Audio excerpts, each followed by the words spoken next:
Welcome to Samba Samba. Enjoy the video.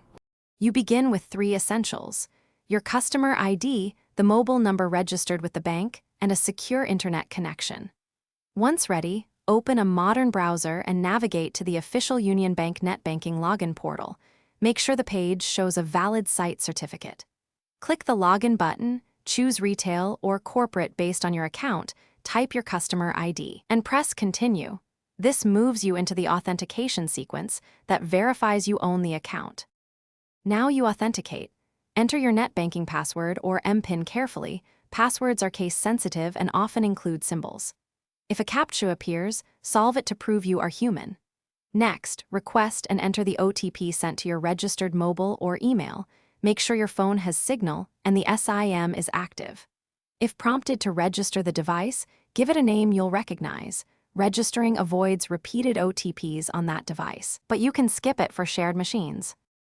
Once authenticated, you land on the dashboard. Confirm your account summary and recent transactions. This ensures you're in the right account. If prompted, change any default password and enable two-factor or biometric login to reduce future risks. Finish by logging out when done and clear browser cache on shared devices. If something goes wrong, for missing OTPs, request resend, check mobile network and device time. Try a different browser or use the forgot password flow and Thanks for watching. Consider subscribing if we helped you.